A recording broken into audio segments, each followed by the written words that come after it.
अस्सलाम वालेकुम नाज़रीन, कैसे हैं आप? आज हम मौजूद हैं एक माहिर तालीम के दफ्तर में जिनका मैं तारुफ करवाता चलूँ, जिनका नाम है प्रिंसिपल रिजवान खिजर, जो किसी भी तारुफ के मोहताज नहीं है।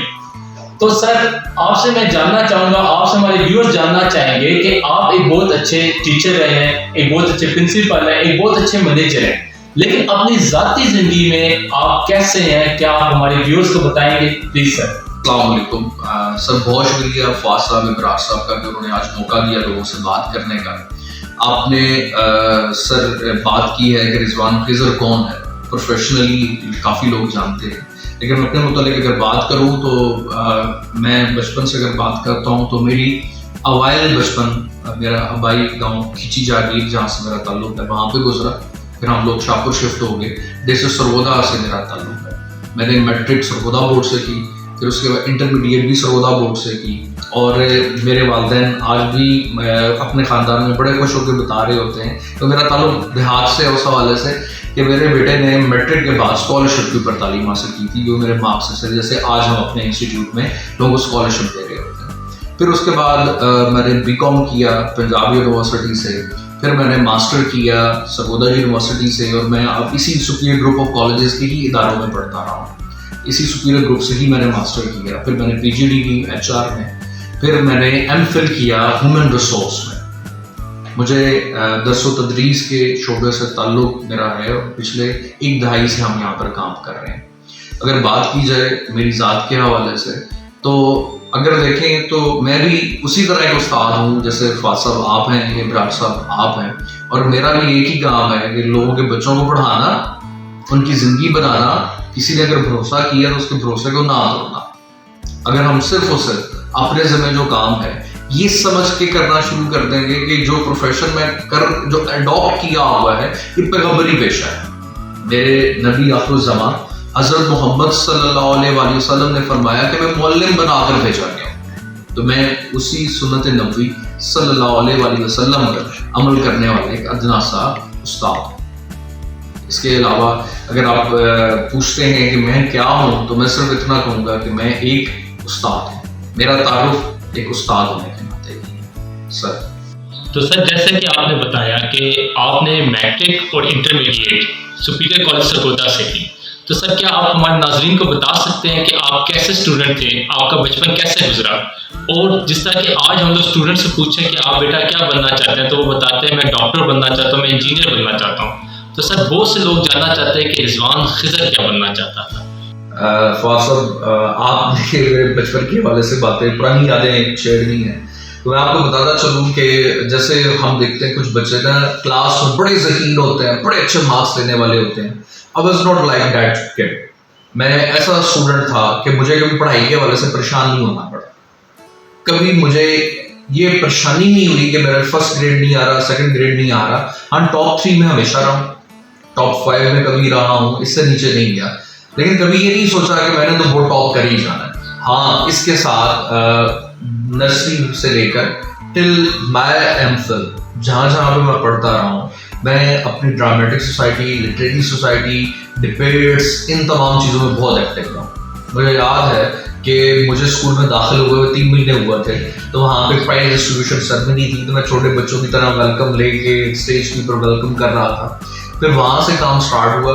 तो मैट्रिक में मुझे अपने स्कूल की तरफ से बेस्ट स्टूडेंट और best performer of the year का अवार्ड भी मिला।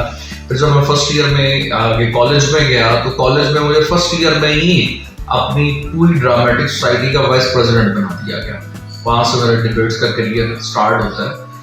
तो फिर चलते चलते मास्टर में जाके मैंने 2 साल ऑल पाकिस्तान विन किया डिबेट कंपटीशन। मैं एक ऐसा स्टूडेंट था कि पूरे इंस्टीट्यूट में सारों को नाम पता होता था कि ये वो लड़के जो स्टेज पे नजर आता है डिबेट्स में, हर जगह पे ड्रामेटिक्स में नजर आना, लिटरेरी सोसाइटी में नजर आना, कंपेयरिंग कर रहा होना, टीचर्स के साथ मिल रहा होना, क्लास के मामला सीनियर के साथ मिलकर ठीक कर रहे होना। मतलब मैं सोशल काफी ज्यादा था, लोगों से बहुत ज्यादा मिलता था। ऐसा बच्चा जो हर जगह पे नजर आ रहा होता है। अगर देखा जाए तो इन सारी मामला मुझे सिखाया होता है। आज मैं जहाँ पे बैठा हूँ तो शायद उस तरीके से इतना सोशल ना होता, इतना सीख ना सकता। मैं आज भी जिक्र करूंगा अपने उन शफीक असातिज़ा इकराम का जिनकी बदौलत यहाँ पर हूँ, जिनमें से पहला नाम मेरे बहुत ही मौसम, बहुत ही काबिल एहतराम उस्ताद प्रोफेसर हामिद यूनुस खान साहब, जो अल्हम्दुलिल्लाह अभी प्रोजेक्ट डायरेक्टर हैं सुपीरियर ग्रुप। इसके साथ प्रोफेसर मसूद अहमद साहब हैं, और भी मेरे काफ़ी असातिज़ा हैं जिनकी बहुत शफ़क़त है, जिनकी मेहनत है जिसने यहाँ तक पहुँचाया है। तो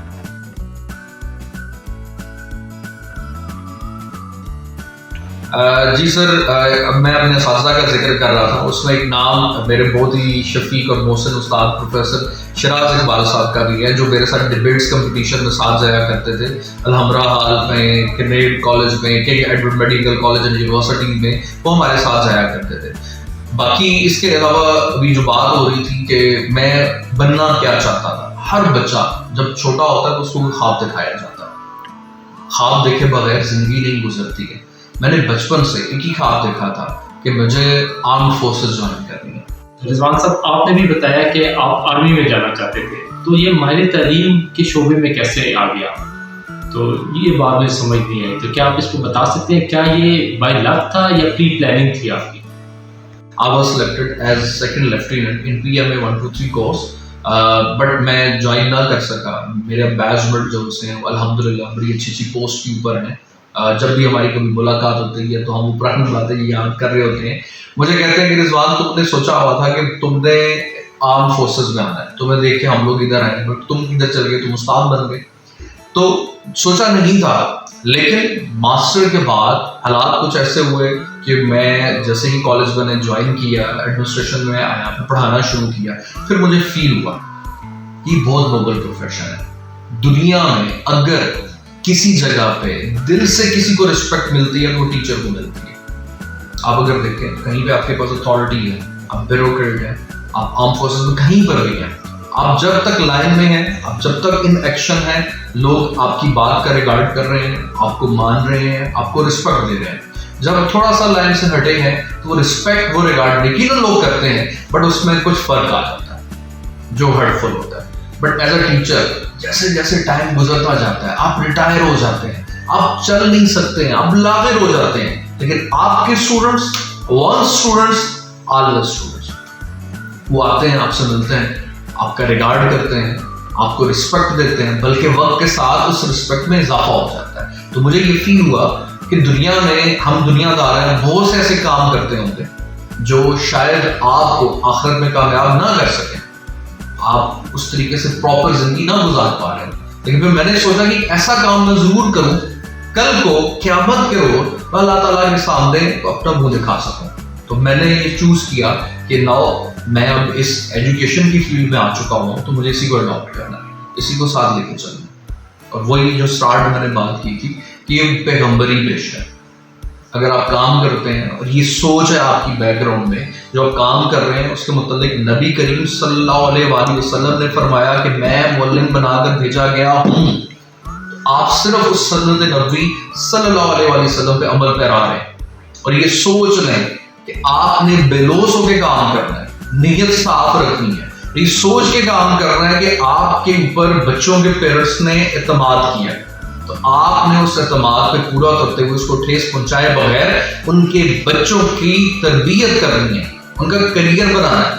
कल को वो कुछ बन जाएंगे, उनकी लाइफ बेटर हो जाएगी, कहीं ना कहीं तो आपकी कंट्रीब्यूशन होगी। जब इंसान की सोच लेता है तो आपको इनर ड्राइव खुद ब खुद काम में आ जाती है, आप खुद ब खुद उसके साथ कनेक्टेड हो जाते हैं, आप खुद ब खुद मोटिवेटेड हो जाते हैं, आप खुद ब खुद इनकरेज हो जाते हैं। तो ये था जी इस तरफ आने का एक मेन मोटिव, मेन मकसद कि दुनिया तो ठीक हो रही है, साथ आखिरत के लिए भी तो इंसान काम करे।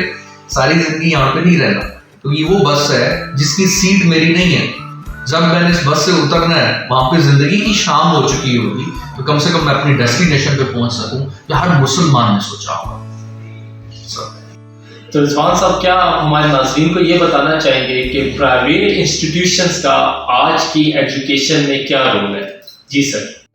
जी फासिल, आपने बड़ा अच्छा एक क्वेश्चन पूछा जो शायद आजकल के अगर दौर में देखा जाए तो बहुत बड़ी डिबेट है कि प्राइवेट इंस्टीट्यूट्स क्या कंट्रीब्यूट कर रहे हैं।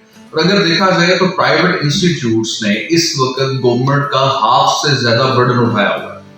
आप अगर सिर्फ इतना देख लें कि आपके इस पूरे मुल्क में डिफरेंट आपका एजुकेशन सिस्टम्स चल रहे हैं, उसमें प्राइवेट सेक्टर आपके डिफरेंट सोसाइटी के सेगमेंट्स को डील कर रहा है, उनको सपोर्ट कर रहा है, उसके लिए काम कर रहा है। फॉर एग्जाम्पल अगर आप देखें तो कहीं पे हाई स्कूल है, मिडिल स्कूल है, प्राइमरी स्कूल है, कॉलेज है, यूनिवर्सिटी है, गवर्नमेंट की यूनिवर्सिटी है, गवर्नमेंट का इंस्टीट्यूट है, वहां पे कितने बच्चे एडमिशन ले सकते हैं? अगर वहां पर 100 बच्चों की तादाद पढ़ने की कैपेसिटी है तो रिमेनिंग स्टूडेंट्स कहां पे जाएंगे? यकीनन वो सारा बर्डन प्राइवेट इंस्टीट्यूट्स के ऊपर आएगा, वो शेयर करेंगे और वो बड़ा अच्छा कंट्रीब्यूट भी कर रहे हैं। आप खुद देख लें, इस वक्त अगर बोर्ड में पोजीशंस के हवाले से देखा जाए, मार्क्स के हवाले से देखा जाए, रिजल्ट परसेंटेज के हवाले से देखा जाए, तो गवर्नमेंट इंस्टीट्यूट के साथ प्राइवेट इंस्टीट्यूट शाना बशाना चल रहे हैं, शायद उनसे 2 कदम आगे ही होंगे। रिसोर्सेज की अगर बात की जाए तो गवर्नमेंट सेक्टर में अगर देखा जाए, यकीनन there are so many hurdles, there are so many issues, लेकिन प्राइवेट सेक्टर में अगर देखा जाए तो वो बच्चों को वन विंडो ऑपरेशन के तहत एक ऐसा मेयार प्रोवाइड कर रहे हैं जिससे बच्चे की ग्रोमिंग अच्छी हो सकती है। अब मिसाल के तौर पे आपका एक डिस्ट्रिक्ट कुशाब है, उसमें गवर्नमेंट इंस्टीट्यूट्स काउंट कर लें, उसमें प्राइवेट इंस्टीट्यूट्स काउंट कर लें, तो प्राइवेट इंस्टीट्यूट्स ज्यादा होंगे। क्यों ज्यादा होंगे?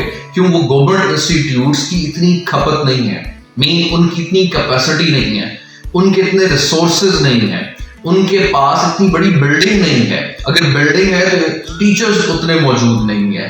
तो प्राइवेट इंस्टीट्यूट्स अगर नहीं होंगे तो यकीनन वो गवर्नमेंट इंस्टीट्यूट्स का बर्डन नहीं उठा सकेंगे। तो प्राइवेट इंस्टीट्यूट्स उनको काफी सपोर्ट कर रहे हैं। इसके अलावा अगर बात की जाए तो आपका जब मैंने कहा कि different sorts of education sectors हैं, आपका निज़ाम तालीम डिफरेंट कैटेगरीज में है, तो उसमें प्राइवेट इंस्टीट्यूट्स, चाहे वो यूनिवर्सिटी है, चाहे वो कॉलेज है, चाहे वो स्कूल है, हर जगह पे वो पाकिस्तान की डेवलपमेंट में बड़ा पॉजिटिव रोल प्ले कर रहा है।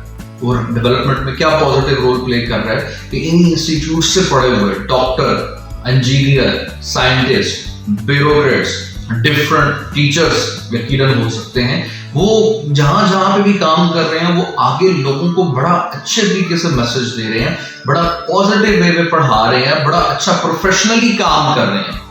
क्यों कर रहे हैं? क्योंकि उनकी ट्रेनिंग बड़ी अच्छी करवाई गई है, उनकी ग्रूमिंग बड़ी अच्छी करवाई गई है। आज सुबह ही मैं एक बड़ा अच्छा इंटरव्यू किसी यूनिवर्सिटी के वाइस चांसलर का सुन रहा था, तो उन्होंने बात की कि आपने एक टीचर को अच्छा पे किया होगा, आपने उस टीचर को पे करने के लिए अपने रिसोर्सेज को लगाया हुआ है, तो ऑटोमेटिकली जब अच्छा पे कर रहे होंगे तो वो टीचर अच्छा पढ़ा भी रहा होगा। एक बंदा बाहर से पढ़ के आया, एक बड़ी अच्छी यूनिवर्सिटी से पढ़ के आया, यकीनन वो अपना एक्सपोजर अपने मुल्क में आके डिफरेंट स्टूडेंट्स को दे रहा होगा। एक टीचर है, उसने अच्छी एजुकेशन हासिल की है, वो अपना एक्सपोजर बच्चों की जिंदगियों में एड अप कर रहा होगा। एक अच्छा उस्ताद है, उसने कहीं से अच्छे प्लेटफॉर्म से सीखा है, उसको कहीं पर गवर्नमेंट सेक्टर में मौका नहीं मिला है, तो प्राइवेट सेक्टर में आके वो अपनी कायदाना सलाहियतों को बुरुए कार लाते हुए एक ऐसा काम कर रहा है जिससे वो बच्चा कल को एक नहीं ना जाने कितने बच्चों की उस तरीका से ट्रेनिंग करवा सकेगा। बाकी रह गया कि सुपीरियर कॉलेज जोराबाद के हवाले से, तो अल्हम्दुलिल्लाह हमारे पास इस वक्त इन हाउस कैंपस में 3000 से बहुत स्टूडेंट्स पढ़ रहे हैं। मैं अगर पिछले 8 सालों में अगर बात करूं, हजारों बच्चों को कॉलेज ने पढ़ाया, सैकड़ों डॉक्टर बनाए हैं, हजारों इंजीनियर बनाए होंगे, फोर्सेस में काफी बच्चे किए हुए होंगे। वो पॉजिटिवली पाकिस्तान की इकोनॉमी में कंट्रीब्यूट कर रहे हैं, वो सोसाइटी में अपना अपना रोल प्ले कर रहे हैं। अभी भी जो बच्चे पढ़ रहे हैं, यकीनन वो 3000 से ज्यादा खानदान को सुपीरियर कॉलेज जोराबाद सर्व कर रहा है, उनके बच्चों की जिंदगी बनाने में अहम किरदार अदा कर रहा है। अगर 150 या 200 के करीब लोग यहाँ पे काम कर रहे हैं तो उनके घर का रोजगार सुपीरियर कॉलेज जोराबाद की वजह से एम्प्लॉयमेंट जो है वो इंस्टीट्यूट्स दे रहे हैं। आप खुद देख लें, प्राइवेट सेक्टर ने गवर्नमेंट का बोझ एम्प्लॉयमेंट के हवाले से कितना संभाला हुआ है, बच्चों को पढ़ाने के हवाले से कितने रिसोर्सेज सोसाइटी को प्रोवाइड किए हुए हैं, कितने doctor, engineer, scientist, teachers different fields में जिंदगी के लिहाज से वो कितना अच्छा वहां पर अपना रोल प्ले कर रहे हैं। और तो और पाकिस्तान की डेवलपमेंट में ये इदारे कितना अच्छा काम कर रहे हैं। सर, आपने भी कहा कि प्राइवेट इंस्टीट्यूशन बच्चों की ग्रूमिंग में एक अहम रोल अदा करते हैं, लेकिन पेरेंट्स की कंप्लेन आती है कि जहां प्राइवेट इंस्टीट्यूशन अच्छी ग्रूमिंग करते हैं वहां उनकी फीसेस भी बहुत ज्यादा है। तो इस सिलसिले में आप रोशनी डालना चाहिए कि सुपीरियर कॉलेज जोराबाद कैसे इन चीजों को टैकल करें। जी फासब, अभी आपने फी के हवाले से बात की, उसके कॉलेज और बात के हवाले से बात की।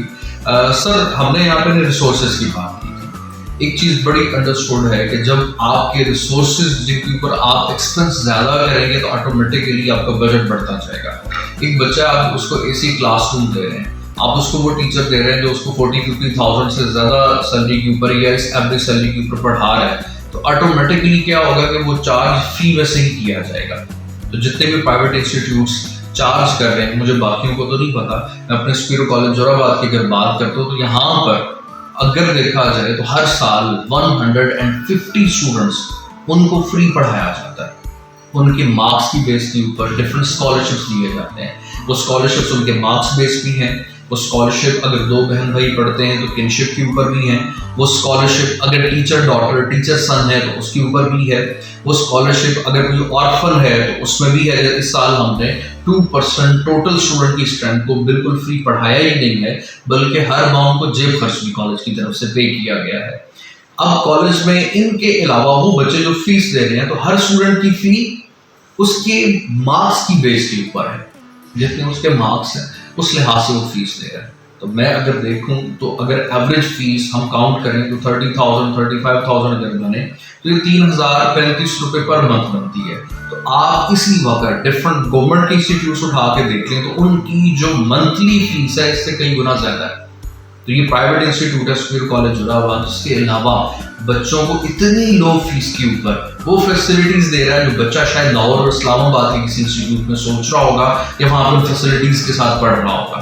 अब क्लासरूम्स उनके एसी हैं, उनके अगर देखा जाए तो 133 पेपर्स उसने 2 महीने में कॉलेज में दिए हैं, 2.5 महीने में कॉलेज में दिए हैं। उसमें कॉलेज ने कोई पैसे नहीं चार्ज किए। बच्चे को एक्स्ट्रा पढ़ाया जा रहा है, ओवर टाइम लगवाया जा रहा है, कॉलेज ने कोई पैसे एक्स्ट्रा चार्ज नहीं किए। कॉलेज ने कोई फाइन की मद में पैसा नहीं लिया हुआ। कॉलेज सिर्फ जो फीस थी वो क्लियर थी, बच्चे को बताया गया था, वो चार्ज कर रहा है। वो भी फीस मैं आपको बता चुका हूँ। डिफरेंट इंस्टीट्यूट्स जो सरकारी तौर पे काम कर रहे हैं उनसे फीस भी कम है। तो अगर हम चाहते हैं कि हम मेयार अच्छा दें, हम चाहते हैं बच्चे को रिसोर्सेज अच्छे दें, यकीनन उसके ऊपर हमें फिर इन्वेस्ट भी करना पड़ेगा। जैसे कि सर आप जानते हैं लॉकडाउन चल रहा है, तो कोरोना वायरस के बेस आपने क्या इक़दाम लिए? जी फासब, हम पेंडेमिक की अगर बात कर रहे थे तो इस पेंडेमिक क्योंकि पूरी दुनिया में प्रिवेल कर रहा है, हर इंस्टीट्यूट को, हर बिजनेस को, हर चीज को इसका नुकसान हुआ है। बट मैं अगर इस एजुकेशन सेक्टर को देखूं तो सबसे ज्यादा नुकसान हुआ तो एजुकेशन सेक्टर का हुआ, सबसे ज्यादा नुकसान हुआ है तो स्टूडेंट का नुकसान हुआ है। बट हमने अपने दिन कोशिश की, स्पीरो कॉलेज जोराबाद ने अपनी प्रॉपर ऑनलाइन क्लासेस स्टार्ट की, तो उसमें हमने ये डिसाइड किया था कि हम किसी एक सिंगल डे भी उसका कोई लेक्चर बच्चे का मिस नहीं होने देंगे। और अल्हम्दुलिल्लाह हमने वो जो प्रॉमिस किया था, जो अहद किया था, वो हमने कंप्लीट किया। हमने किसी बच्चे का कोई लेक्चर नहीं मिस होने दिया। हर हफ्ते उसका एक प्रॉपर टेस्ट लिया गया, उसको प्रॉपर टेस्ट चेक करके उसको वापस भी किया गया, ताकि जो बच्चों को पढ़ाया जा रहा है साथ साथ रिवाइज भी करवाया जा सके। बट अगर मैं ये कहूँ कि ये ऑनलाइन क्लासेस फिजिकल क्लासेस का 100% लेवल बदल है, तो ऐसा नहीं है। फिजिकल क्लासेस में जो बच्चे का इंटरेक्शन स्टूडेंट का टीचर के साथ होता है, जो क्लास का एक एनवायरनमेंट होता है, जो उसको सीखने का मौका मिलता है, जो उसको ग्रूमिंग के हवाले से कहीं पे कुछ चीज़ें ऐड अप हो जाती हैं उसकी पर्सनैलिटी में, तो वो ऑनलाइन क्लासेस में वो लैग करती हैं। तो उनको ओवरकम करने के लिए यकीनन आपको बाद में फिजिकल क्लासेस में ज़्यादा भागना पड़ता है, ज़्यादा काम करना पड़ता है, ज़्यादा बच्चे के ऊपर मेहनत करनी पड़ती है। तो हमने एक तो जैसे इंस्टीट्यूट ओपन हुए तो प्रॉपर 100% SOPs का निज़ाम हमने मुरतब किया। गेट से कोई बंदा विदाउट मास्क एंटर नहीं होगा, प्रॉपर टेम्परेचर चेक करके उसको भेजा जाएगा। मास्क एंड सैनिटाइजर गेट पे रखवा दिए, कोई भी प्रॉपर बंदा एंटर हो उसको सैनिटाइज किया जाए, उसके हैंड्स को प्रॉपरली उसको मास्क पहनाया जाए, तब वो क्लास में जाए। और क्लास में भी सोशल डिस्टेंसिंग का खास ख्याल रखा गया। पानी पीने वाली जगहों को, वॉशरूम वगैरह को बार बार धोया गया, सैनिटाइज किया गया, ताकि बच्चे जो उनसे हैं वहाँ पर एक दूसरे से दूर भी रहें और एक दूसरे से इन्फेक्शन के हवाले से बच भी सकें। बाकी कॉलेज की 1-2 दफ़ा स्क्रीनिंग भी कोविड की हो चुकी है और अल्लाह के फजल करम से अल्हम्दुलिल्लाह यहाँ पे कोई पॉजिटिव केस नहीं आया तो स्क्रीनिंग में। और अगर इंसान की तरफ है देखा जाए तो इंसान के ज़िम्मे कोशिश करना, इंसान के ज़िम्मे अच्छी नीयत के साथ उस काम में लगे रहना, वो अल्हम्दुलिल्लाह we are striving hard to achieve our goals in the terms of education results, और इसके अलावा अगर देखा जाए तो हम क्या कंट्रीब्यूट कर सकते हैं सोसाइटी के अंदर। सर, क्या आप हमारे यूथ को कोई मैसेज देना चाहेंगे जिससे वो मोटिवेट हो सके? इसकी अगर बात करता हूँ तो आज के दौर में अगर देखा जाए जिसकी बहुत ज्यादा किल्लत है वो ये है कि हम इंसान को ये बताएं कि यस यू कैन डू, तुम कर सकते हो, यस आप ये अचीव कर सकते हो। हम पाकिस्तान में रहते हुए मायूसी का शिकार होते हैं, हम पाकिस्तान में रहते हुए परेशान हो रहे होते हैं, जबकि इस कंट्री के हवाले से बाहर से लोग ये कहते हैं कि this is land of opportunity. मसला सिर्फ और सिर्फ क्या है, right person for the right job. हम right person for the right job की सिलेक्शन नहीं कर पाते, हम अपना करियर प्लान नहीं करते, हम अपनी लाइफ अपनी इवेंट्स को प्लान नहीं करते, हम छोड़ देते हैं कि जो होता गया चलता जाएगा चलता जाएगा। We have to plan our career, we have to plan our future, we have to plan our thoughts, our thinking, we have to plan कि हमें आगे क्या करना है। जब हम ये सोच लेंगे हम क्या कर सकते हैं, अल्लाह ताला ने किस चीज के लिए बनाया, हम ये डिस्कवर कर लें तो यकीनन वो मायूसी खत्म हो जाएगी। तो मैं आजकल के दौर में यूथ को सिर्फ इतना कहूंगा कि फर्स्ट आपने सोचना है कि आप क्या कर सकते हैं, आपका इंटरेस्ट इसमें। जब आपका इंटरेस्ट डेवलप हो गया होगा, आपने सोच लिया मैंने ये काम करना है, आपका ये एम बन चुका होगा, then strive hard to achieve. हम क्या करते हैं, पहला स्टेप नहीं लेना चाहते। चाइनीज फिलोसोफर ने ये कहा कि journey of 1000 miles start with the single step. हम पहला कदम ही नहीं लेना चाहते, हम डरे हुए हैं, हम मायूस हो गए हैं, हमने स्टेप लिया हमें क्या होगा।